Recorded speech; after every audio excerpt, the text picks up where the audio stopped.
आणि आता जाऊयात पुण्यामध्ये। पुण्यातल्या पिंपरी चिंचवडमध्ये व्यावसायिक गॅस मिळत नसल्यानं पोळी भाजी केंद्र बंद पडण्याच्या मार्गावर आहेत। या पोळी भाजी केंद्रांवर दररोज 3 ते 4 हजार चपात्या आणि सुमारे 500 जणांचं जेवण पुरवलं जातं। ही पोळी भाजी केंद्र आता बंद पडण्याच्या मार्गावर आहेत।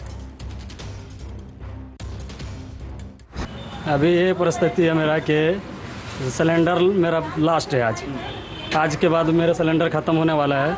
इसमें 3000 चपाती निकलता था मेरा, लगभग 300 से 400 आदमी खाना रोज़ यहाँ से खाता है। तो आज क्या परिस्थिति उसकी? आज ये है कि अभी एक सिलेंडर ख़त्म हो गया, चपाती बंद हो गया है, अभी एक लास्ट बचा है। अब ये कितना टाइम तक चलेगा, शाम को भी नहीं चल सकता है। ऐसा ये परिस्थिति है मेरा। रोज़ कितना सिलेंडर आपको लगता था और अब क्या परिस्थिति? रोज़ 2 कमर्शियल लगता था इधर, लेकिन अभी एक भी नहीं मिल रहा है। एकूणच आखाती देशातील युद्धाचा एलपीजी गॅस दरावर सुद्धा आता परिणाम झालेला आहे। इंधन तुटवड्यामुळे मिरज शहरातील 2 पंप बंद पडलेत। त्यामुळे एकाच पंपावर गॅस भरण्यासाठी रिक्षांच्या तब्बल 1.5 ते 2 किलोमीटर पर्यंत लांबच लांब रांगा लागल्यात। आणि एलपीजी गॅसचा तुटवडा जाणवत असल्यामुळे आपण पाहू शकता सकाळपासून जवळजवळ 1.5 ते 2 किलोमीटर ही रिक्षाची लाईन अशी लागलेली आहे।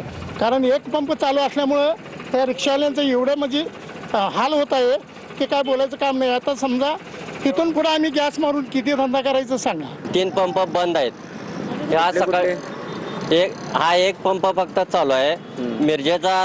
विश्रामबागचा एक पंप बंद आहे, मिरजेचा बंद आहे, सांगलवाडीचा एक पंप बंद आहे। सरकारनं याकडे त्वरित लक्ष द्यावं अशी मागणी रिक्षा चालकांची आहे, जेणेकरून त्यांना होणारा नाहक त्रास हा थांबेल। कॅमेरामन सुजित सोबत मी शंकर देवकुळे, TV9 मराठी, सांगली। तर तिकडे धुळ्यामध्ये सुद्धा एलपीजी गॅस भरण्यासाठी वाहनांच्या लांबच लांब रांगा लागल्यात। रात्रभर थांबून देखील गॅस मिळत नसल्यानं वाहनधारक संतप्त आहेत। एलपीजी गॅस वाहनामध्ये भरण्यासाठी वाहनधारक ठाण मांडून बसलेत।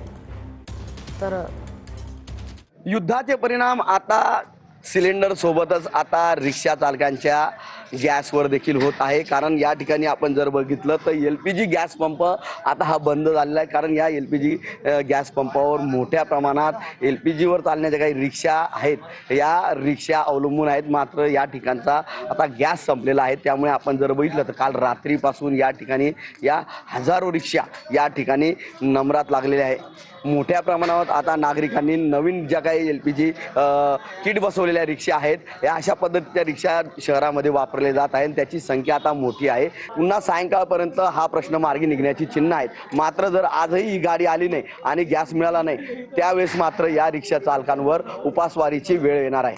मनीष मासोळे, TV9 मराठी।